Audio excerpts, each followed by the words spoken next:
કૃષ્ણ વિદ્યાર્થી મિત્રો, કેમ છો? બધા મજામાં છો ને? સાર્થક વિદ્યા મંદિરની ઓનલાઈન યુટ્યુબ ચેનલમાં આપ સૌ વિદ્યાર્થીઓનું હાર્દિક સ્વાગત છે. હવે આજે આપણે પાઠ જે ભણવાના છીએ તેનું નામ છે અપંગના ઓજસ. અપંગના ઓજસ છે એ પાઠના લેખક છે શ્રી કુમાર પાળ દેસાઈ. તો સૌપ્રથમ આપણે લેખક વિશેનો પરિચય મેળવીશું. લેખકનો પરિચય જોઈએ તો લેખકનું નામ શ્રી કુમાર પાળ દેસાઈ. તેમનો જન્મ 30 ઓગસ્ટ 1942ના રોજ થયેલો હતો. સ્થળ અમદાવાદ, વતન તેમનું છે સાયલા અને જિલ્લો સુરેન્દ્રનગર.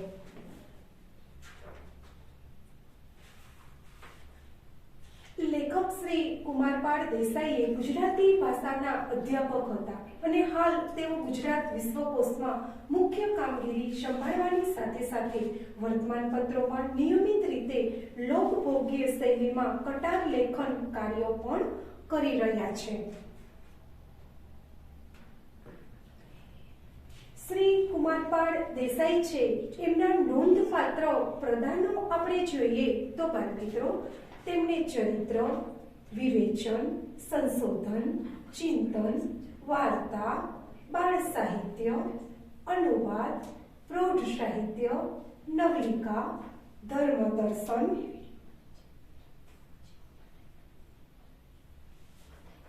આ ક્ષેત્રોમાં એમણે 110 જેટલા પુસ્તકો લખેલા છે.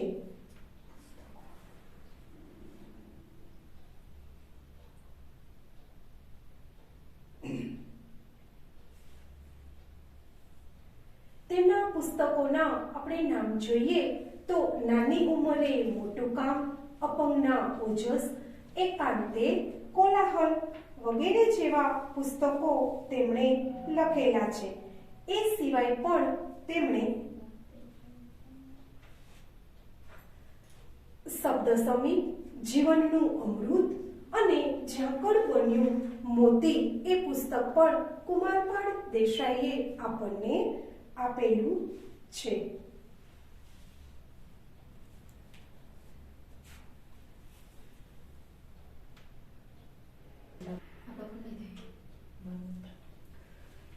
બાળમિત્રો, આપણે આગળ લેખક શ્રી કુમાર પાળ દેસાઈનો પરિચય મેળવ્યો. શ્રી કુમાર પાળ દેસાઈએ આપણને અપંગના ઓજસ પાઠની અંદર નાનકડા જે અપંગ કિશોર છે વોલ્ટર, એને લકવાની અસરવાળા પગ સારા થવાની આશા ડાક્ટરોએ છોડી દીધી હતી. છતાં વોલ્ટરે સતત પ્રયત્ન કર્યો અને મક્કમ નિર્ધારથી ઊંચા કૂદકાનો વિશ્વ વિક્રમ કેવી રીતે સ્થાપ્યો એની પ્રેરણાદાયી વાત આપણને આ પાઠમાંથી જાણવા મળે છે. અહીં આપણને પાઠ દ્વારા લેખકે સમજાવ્યું છે કે જો આપણું મન મક્કમ હશે તો આપણે કોઈ પણ પ્રકારની સિદ્ધિઓ છે એ પ્રાપ્ત કરી શકીશું. અહીં જે વોલ્ટર નામનો છોકરો છે એ અપંગ હોવા છતાં પણ તેમને ઊંચો કૂદકાની સિદ્ધિ પ્રાપ્ત કરી છે. એટલે આ આપણા જીવન માટે ખૂબ જ સારી એવી વાર્તા કે આપણને પ્રેરણા મળે તેવી વાર્તા શ્રી કુમાર પાળ દેસાઈએ અપંગના ઓજસ પાઠ દ્વારા આપણને આપી છે. આગળ આપણે જોઈએ તો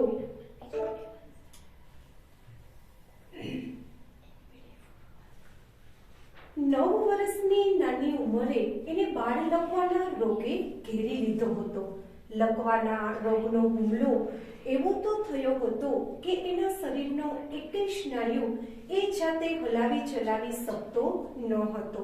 વોલ્ટર જ્યારે 9 વર્ષની ઉંમરનો હતો ત્યારે આજથી થોડા સમય પહેલા લકવો છે એ બાળકોની અંદર થતો એક પ્રકારનો એવો રોગ છે કે જેમાં બાળકોના હાથ પગ છે એ કામ કરતા નથી અને બાળક છે એ અપંગ થઈ જાય છે.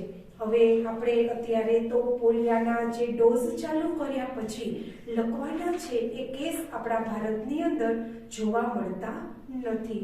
પરંતુ વોલ્ટર જ્યારે 9 વર્ષનો હતો ત્યારે તેને લકવો થઈ ગયો હતો અને તેના હાથ પગના જે સ્નાયુઓ છે એ સ્નાયુઓમાં લોહી મળતું બંધ થઈ જાય, જેના કારણે બાળકને લકવો થઈ જાય છે. તો અહીં વોલ્ટરને પણ તેના સ્નાયુઓ છે એ બંધ થઈ ગયા હતા, જેથી કરી અને હાથ પગ છે એ હલનચલન કરી શકે નહીં. અને ફરી પાછા એ સ્નાયુઓને જીવંત એટલે કે કામ કરવા યોગ્ય બનાવવું એ ખૂબ જ અઘરું હતું. પુરુષાર્થ એટલે કે એ કામ કરતા બંધ થઈ ગયેલા સ્નાયુઓ છે એને ફરી પાછા ચાલુ કરવા માટે વોલ્ટરે ખૂબ જ મહેનત કરી હતી. એ સતત મહેનત કરે, કસરત કરે, એને પાણીમાં કસરત કરવાની પણ શરૂઆત કરી. એમાં વારંવાર થાકી જાય, ક્યારેક પડી જાય, પણ હાર ખાવાની વાત નહીં. આ વસ્તુ આપણે જેટલી સાંભળીએ છીએ તેટલી સહેલી હોતી નથી. જે વ્યક્તિ છે એ પોતાને અવારનવાર કસરતો કરતો, કસરત કર્યા, પાણીમાં કસરત કરે છે, છતાં પણ ઘણી વખત તેના સ્નાયુઓ છે એ શિથિલ થઈ ગયા હોય છે. તેથી સ્નાયુઓ કામ કરતા હોતા નથી, એટલે એ ઊભો પણ ન રહી શકે, તો પડી જાય. પોતે પડી જાય છે, છતાં પણ તેનું મન એટલું બધું મક્કમ છે કે એ હાર સ્વીકારતો નથી અને તેના પ્રયત્ન છે એ સતત ચાલુ રાખે છે. અંગ્રેજીમાં કહેવત છે ને કે try and try will be success, એટલે કે આપણે પ્રયત્નો જો કરતા રહીશું તો આપણને સફળતા અચૂક પ્રાપ્ત થશે. ધીરે ધીરે એ લકવાની ઘેરી અસરમાંથી બહાર આવ્યો. જે શરૂઆતનો જે લકવો હતો કે તે બિલકુલ હલનચલન નહોતો કરી શકતો, ત્યાંથી એના પ્રયત્નથી તે બહાર આવ્યો છે. પણ એના બંને પગ હજી નિષ્ક્રિય એટલે કે કોઈ પણ પ્રકારની ક્રિયા કરી શકે તેમ નહોતા. નિષ્ક્રિય એટલે કે કોઈ પણ પ્રકારની ક્રિયા એના સ્નાયુઓ છે એ કરી શકતા ન હતા. ઉછળવા, કૂદવા અને રમવાની આ ઉંમરમાં એ આપમેળે ઊભોય રહી શકતો ન હતો. આપણે વિચારીએ કે આપણે બાળક હોઈએ, અત્યારે તમે જ બાળક છો, તો તમારે ખેલવું, કૂદવું, શેરીની અંદર રમવું ખૂબ જ ગમતું હોય છે. જો તમારા હાથ પગ છે એ કોઈ દોરડા વડે બાંધી દે તો તમને પણ એ વસ્તુ ગમતી નથી. પણ વોલ્ટરને તો કુદરતી રીતના એના સ્નાયુઓ છે એ બંધાઈ ગયા છે, જેથી કરીને આ દોડવા રમવાની ઉંમરમાં તે પોતાની રીતના ઊભો પણ થઈ શકતો નથી. લાકડાની ઘોડી કે વ્હીલચેર, વ્હીલચેર એટલે કે પૈડાવાળી ખુરશી તમે બધાએ જોઈ હશે કે કોઈ વ્યક્તિ પોતાની રીતે હલનચલન ન કરી શકે તો તેને એ ચેર ઉપર બેસાડી અને બીજા વ્યક્તિ દ્વારા એ ચેરને આગળ પાછળ કરી અને એક સ્થળેથી બીજા સ્થળે એ વ્હીલચેર દ્વારા અપંગ વ્યક્તિઓને પહોંચાડવામાં આવે છે. એ સહારે જિંદગીભર ચલાવવું પડશે. એને આવું નક્કી કરેલું હતું કે મારે તો આ વ્હીલચેર ઉપર પણ ચાલવું પડશે.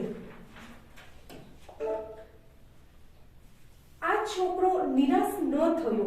એના અંતરમાં તો ઊંડે ને ઊંડે એક આશા ચમકી હતી. એણે પોતાના નિશ્ચેતન પગ પર હળવેથી ટપલી મારી અને બોલ્યો. આટલી ખબર જ હતી બાળકને કે મારે વ્હીલચેર ઉપર હલનચલન કરવું પડશે, છતાં પણ એ બેસી રહ્યો નહીં અને ઉદાસ પણ ન થયો. તેણે પોતાની મક્કમતા છે એ જાળવી રાખી અને તેણે નિશ્ચેતન પગ, નિશ્ચેતન એટલે કે કોઈ પણ પ્રકારનું જે કાર્ય નથી કરી શકતા, જેનામાં કોઈ પણ જાતનું ચેતન જ નથી, એવા પગ એટલે કે હલનચલન નથી કરી શકતા તેવા નિશ્ચેતન પગ.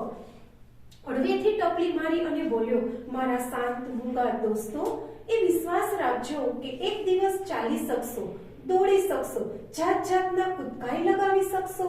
તો તમે આ વાક્ય છે એ સાંભળતાની સાથે જ વાક્ય આ વોલ્ટરના આપણા હૃદય સુધી પહોંચી જાય છે. એ પોતાના પગને કહે છે, એ પોતાના પગને દોસ્તોની ઉપમા આપી અને કહે છે કે મારા શાંત મૂંગા દોસ્તો, એ વિશ્વાસ રાખજો. એ પોતે તો વિશ્વાસ રાખે જ છે, પણ પોતાના પગને વિશ્વાસ રાખવાનું કહે છે. એક દિવસ ચાલી શકશો. એ પગને કહે છે કે તમે પણ ચાલી શકશો, એક દિવસ જાત જાતના કૂદકાઈ લગાવી શકશો. અરે આ આકાશને આંબી જઈએ એવા ઊંચામાં ઊંચા કૂદકા પણ મારી શકશો. કહે છે કે આકાશને આંબી જઈએ એવા ઊંચાને ઊંચા કૂદકા છે એ તમે મારી શકશો, એવું વોલ્ટર પોતે સમજે છે અને પોતાના પગને પણ સમજાવે છે. પણ મારા મિત્રો, ત્યાં સુધી તમે હિંમત હારશો નહીં. હું હિંમત નહીં હારું. પગને કહે છે કે તમારે પણ હિંમત નથી હારવાની અને હું પણ આ હિંમત હારવાનો નથી. જોશભેર આટલું બોલતા બોલતા તે નાનકડો વોલ્ટર પોતાનું સમતોલન ગુમાવી અને એકાએક પથારીમાં ઢળી પડ્યો. સમતોલન એટલે કે પોતાના જાત ઉપરનો કાબુ એ વોલ્ટર છે એ ગુમાવી બેઠો. આટલી વાતચીત કરી ત્યાં તો વોલ્ટર છે એ પથારીમાં એકાએક ઢળી પડે છે. વોલ્ટરની આ વાતચીત સાંભળી એની માતા દોડીને આવી. વોલ્ટર છે એ પોતાના પગ સાથે જે વાતચીત કરતો હતો એ વાતચીત છે એ વોલ્ટરે ની માતા છે એ સાંભળી રહી હતી અને પથારીમાં ઢળી પડેલા વોલ્ટરને જોઈ અને તેની માતા છે એ તરત જ ત્યાં દોડીને આવી. એણે પૂછ્યું, બેટા તું કોની સાથે વાત કરતો હતો? એ વોલ્ટરને પૂછે છે કે તું કોની સાથે વાત કરતો હતો? પગ સાથે. પગ તે કઈ સાંભળતા હશે? તેની માતા કહે છે કે તું પગ સાથે વાત કરતો હતો તો આપણા પગ કઈ સાંભળતા હોતા નથી. એટલે એની માતા કહે છે કે કઈ પગ સાંભળતા હશે. એમ તો તે એને શું કહ્યું? માતાએ આતુરતાથી પૂછ્યું. માતા છે એ વોલ્ટરને આતુરતાથી પૂછે છે કે તે એને શું કહ્યું એવું? વોલ્ટરે કહ્યું, માં, મેં એને કહ્યું કે તમે મૂંઝાશો નહીં, ગભરાશો નહીં, સહેજે હિંમત હારશો નહીં. આજ ભલે તમે ચાલી શકતા ન હો પણ એક દિવસ આપણે જરૂર ઊંચામાં ઊંચા કૂદકા લગાવી શકીશું. વોલ્ટર એની માતાને કહે છે કે મેં મારા પગ સાથે વાત કરી કે તમે ગભરાશો નહીં. આજે તમે ભલે ચાલી નથી શકતા પરંતુ એક દિવસ એવો આવશે કે તમે અને હું બંને ઊંચો કૂદકો લગાવી શકીશું. વોલ્ટરની માતા છે એને કહે છે કે શાબાશ બેટા, શાબાશ, તું જરૂર કૂદકા લગાવી શકીશ, તું જરૂર સૌની માફક દોડી શકીશ. જો તું હિંમત નહીં હારે તો તું જે ધારીશ તે કરી શકીશ. અહીં વોલ્ટરની માતા તેને સમજાવે છે કે તું જરૂર ઊંચો કૂદકો લગાવી શકીશ પણ ક્યારે લગાવી શકીશ? કે તું તારી હિંમત નહીં હાર તો. આમ માતા છે એને આત્મવિશ્વાસ રાખવાનું કહે છે. જો દરેક બાળક છે એ પોતાનો આત્મવિશ્વાસ રાખે કે મારે આ પ્રયત્ન કરવા જ છે તો એ પ્રયત્ન સુધી તે કરી અને તે પોતાની સિદ્ધિ જરૂર પ્રાપ્ત કરી શકે છે. કહેવાય છે ને કે સિદ્ધિ તેને જઈ વરે જે પરસેવે નહાય. પરસેવે નહાવું એટલે કે ખૂબ જ અથાગ પરિશ્રમ કરવો. પરિશ્રમની સાથે સાથે આપણો આત્મવિશ્વાસ છે એને પણ અડગ રાખવો જોઈએ, એને ક્યારેય હલવા દેવો જોઈએ નહીં. જો તમે એવું નક્કી કરો કે આ વખતે પરીક્ષાની અંદર મારે પ્રથમ નંબર લાવવો જ છે તો તમે પ્રયત્ન કરશો, સાથે સાથે વાંચન પણ વધારશો તો પ્રયત્નથી તમે તમારો નંબર મેળવી શકશો. માત્ર વિચાર કરવાથી કાંઈ વળશે નહીં, તેની તરફ તમારે પ્રયત્નો પણ કરવા જોશે.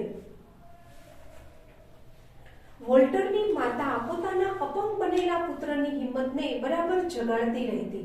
પોતાના પુત્રમાં સહેજ નિરાશા ન આવે તે માટે સતત પ્રોત્સાહન આપતી. એને દિલમાં શ્રદ્ધા રાખવાનું કહેતી. સાથોસાથ પગ પર માલિશના અને દાંતરી સારવારના બીજા ઉપચારો કર્યા જ કરતી હતી. વોલ્ટરની માતા છે એ પોતાના પુત્રની હિંમત બરાબર જગાડતી રહેતી. એટલે સતત એને કહેતી રહેતી કે તારે હારવાનું નથી. પોતાના પુત્રમાં સહેજ નિરાશા ન આવે તે માટે પણ તેની માતા છે એ સતત વોલ્ટરને પ્રોત્સાહન આપતી રહેતી હતી. એકવાર વોલ્ટર બોમાન્ટ નગરમાં ઊંચા કૂદકાની એક હરીફાઈ ગોઠવાઈ. હવે બોમાન્ટ નગર છે ત્યાં ઊંચા કૂદકાની હરીફાઈ યોજાઈ હતી. નાનકડા વોલ્ટરને આ હરીફાઈ જોવાનું મન થયું. લાકડાની ઘોડીના સહારે એ મેદાન પર ગયો. મેદાનમાં ચારે બાજુ છોકરાઓ ઘૂમતા હતા. જુદી જુદી જગ્યાએ જુદા જુદા પ્રકારની હરીફાઈઓ ચાલતી હતી. ક્યાંક ખેલાડીઓ દોડમાં ભાગ લઈ રહ્યા હતા, ક્યાંક ઊંચા કૂદકાની રમત ચાલતી હતી તો ક્યાંક વાંસ કૂદકાની રમત રમાતી હતી. હવે ઊંચો કૂદકો એટલે શું? તો બાળક જે બે લાકડીઓ હોય છે અને એની વચ્ચે એક લાકડી મૂકવામાં આવે છે સ્ટેન્ડની વચ્ચે અને એ લાકડીને બાળકે કૂદવાનું હોય છે. તો આ જે કૂદકો છે એને ઊંચો કૂદકો કહેવામાં આવે છે. પછી વાંસ કૂદકો એટલે કે વ્યક્તિ છે એ વાંસની લાકડી લઈને દોડે છે અને વાંસની લાકડીના સહારાથી એ ઊંચો કૂદકો મારે છે, તો આ કૂદકાને વાંસનો કૂદકો કહેવામાં આવે છે. બે લાકડીઓ પર એક વાંસ મૂકવામાં આવ્યો. ખેલાડી દોડીને આવતો વાંસની નજીક આવી અને એ પગની ઠેક લગાવતો અને હવામાં તરતો હોય એમ વાંસને ઓળંગી જતો. એ વાંસ છે એ જમીનમાં અડાડી અને વાંસની મદદથી ખેલાડી છે એ ઠેકડો મારતો હતો, તો તેને વાંસ આમ ઓળંગી જતો હતો. વોલ્ટર રસપૂર્વક હરીફાઈ જોઈ રહ્યો હતો. એને થયું, લાવ હું પણ કૂદકો લગાવું. વોલ્ટર છે એ પોતાનો રસપૂર્વક આ જોઈ રહ્યો હતો અને વોલ્ટરને પણ મનમાં થયું કે ચાલ હું પણ કૂદકો લગાવું. તો વિદ્યાર્થી મિત્રો, આ વિડીયોની અંદર આપણે આટલું જોયું. હવે પછીના વિડીયોની અંદર આપણે જોઈશું કે વોલ્ટર છે એ કેવા પ્રયત્ન કરી અને પોતાનો કૂદકો લગાવે છે. તો વિદ્યાર્થીઓ, આ જે તમારી પાઠ્ય છે અહીં સુધી તમારે આ પાઠનું વાંચન કરવાનું છે. જય શ્રી કૃષ્ણ.